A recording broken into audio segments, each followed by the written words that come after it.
King of Swords in the reverse. Someone's going like this. They are bemused, confuddled, maybe getting headaches, tension headaches. Could feel like their sinuses.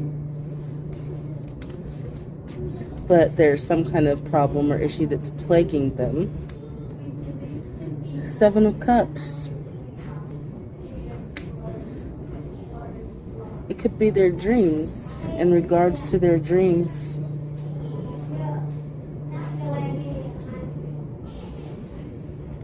and with the egg, new beginnings that could have occurred but were shattered.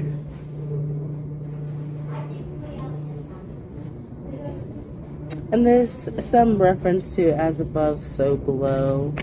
We have the two very distinct aspects. Yet they're still where they are two different and two distinct. They still reach across the aisle and connect with one another. So somebody could be confused about some dreams they're having in regards to a connection with somebody else where they're totally different in most regards, but it's like they still connect. And it's like when they connect, it feels like there is a balancing in both of their worlds. I'm also feeling some emotions about it. Like I'm feeling kind of sad, but I don't know if it's like sad beautiful or sad I miss.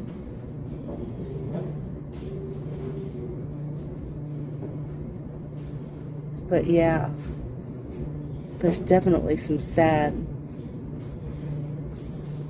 And a sad I miss, as in I feel like a missed connection. Where the two now don't have that. I think it's blurry on your side. But where they're grabbing hands, they don't have that. So all they have is their two very distinct worlds. And somebody could be having dreams where you are able to bridge the gap and connect.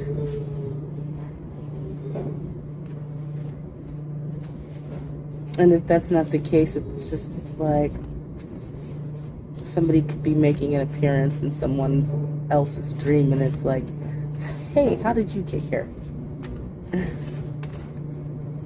And they may have literally asked them, how did you get here in the dream?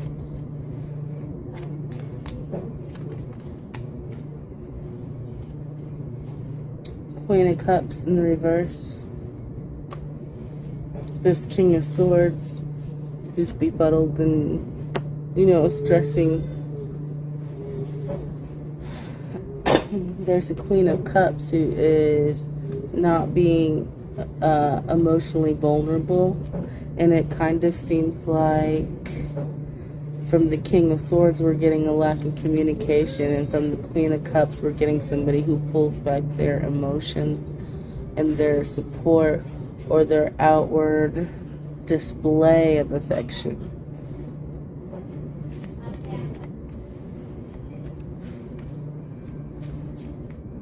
And honestly, on this card, this woman is green, and we have the Queen of Cups here, also green.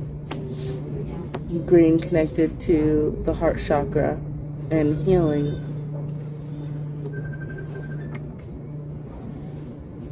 King of Swords, notoriously somebody who is logical, thinks with their head, their mind, their intellect, their philosophies.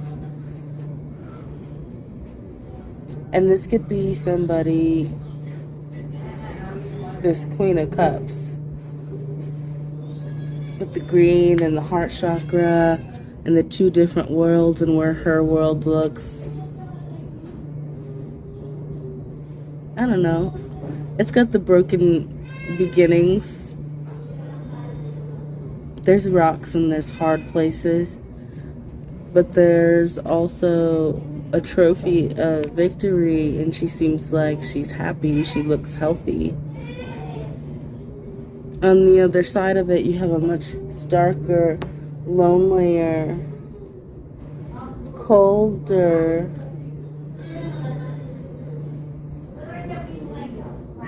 looking reality.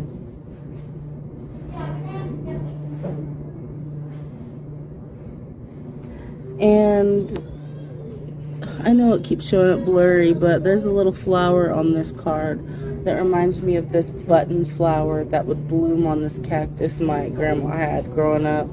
But the thing about it is it like took a long time for the bud to come on, and then it took a long time for it to open up and expand. And it's kind of like the person on this side, the King of Swords. They may have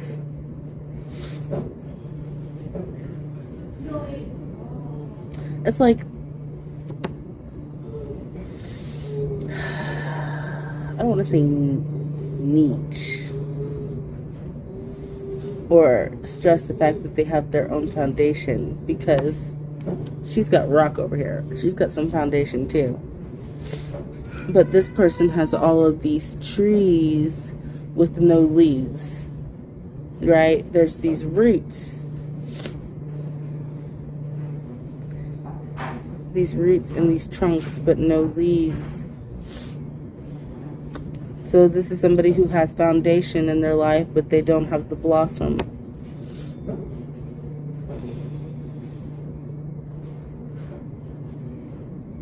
I don't know. And it just seems to me like this King of Swords could be somebody that this Queen of Cups is reflecting back to them who they are.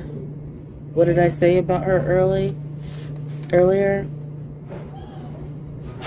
Basically, she's closed off to emotional vulnerability and extending that in an outward presence way. In what ways has this King of Swords done the same things? And so she's projecting something. Everything that she is doing is showing him something that he's doing. As cheesy as that sounds. And it may not be intentional. It's just a reflection. A reflection of somebody who is your mirror.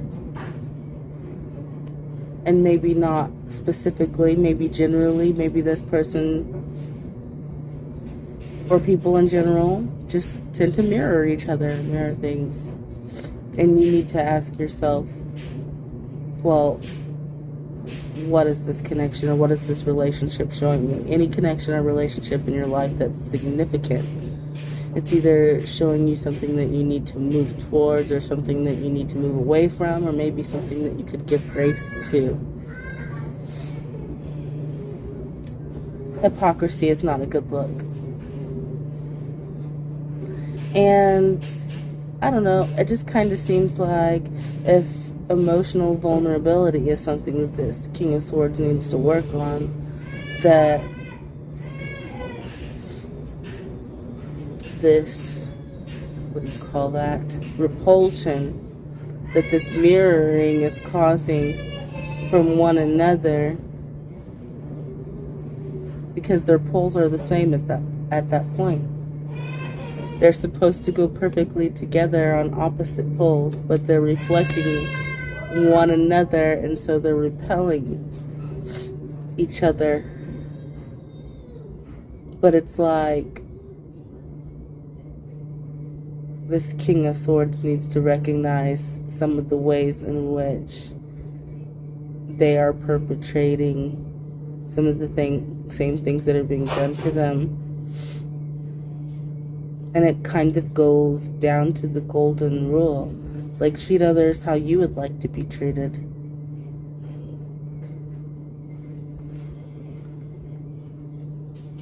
I have Nine of Cups in reverse. Because it seems like,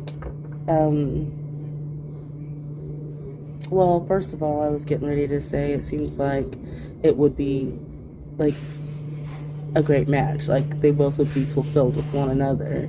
However, with the Nine of Cups being in the reverse too, excesses could be a theme of something that is a blockage or needs to be worked on one side or the other, or both, because we're mirroring. Excesses, overindulging. And having a tendency to fill voids with things and stuff. And it's like, as long as you're filling voids with things and stuff, then why would the universe send you the thing that's actually filling the void if you're stuffing the void with something else? Like, oh, there used to be a void here, but it looks like that void is full. Moving on. Looks can be deceiving.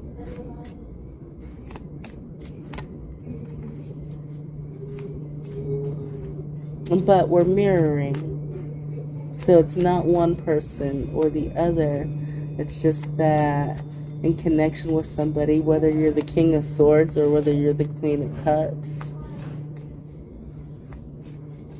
you both do complement each other, but you're repelling one another at the same time because you are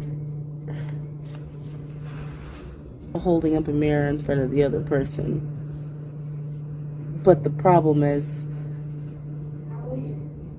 there's like no conscious awareness that this is happening, so you just think it's something that the other person is doing. It's like looking in a mirror and not realizing it's a mirror yet because you think it's your twin. Your twin. I'm just kidding. No, I'm not. That's what I said.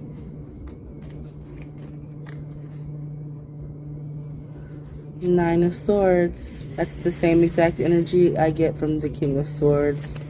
With the, it's like something is stressing somebody out. I don't think it's about figuring out how. I think it's about figuring out an understanding of what really is going on here.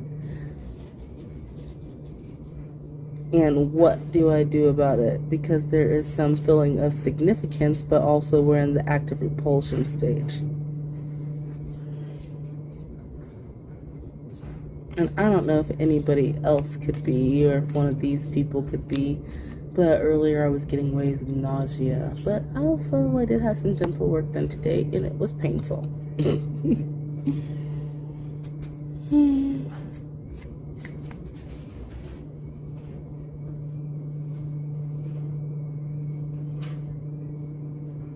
So this could also be like one or the other, or both, could also feel down or sad at times, but they won't acknowledge the real reasons that they're down or sad, and they will make an excuse. Not really an excuse, but a deflection kind of, or a decoy or distract. Like, they will bring up something that's really going on and attribute that to their pain or their mood.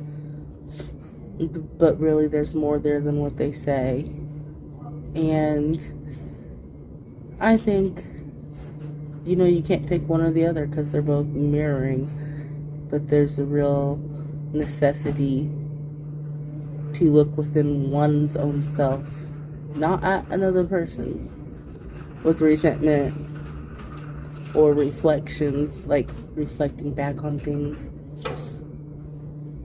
but to look at one's own self and say, if it was me in the interaction, how would I expect to be treated?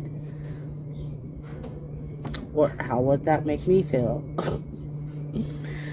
And, you can't constantly bring up the past or change it, but moving forward, you could move consciously with that intent and that motivation to not be so self-aware that you don't notice.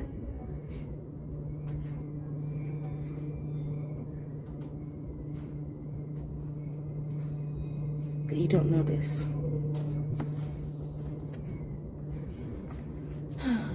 And I'm gonna leave it at that.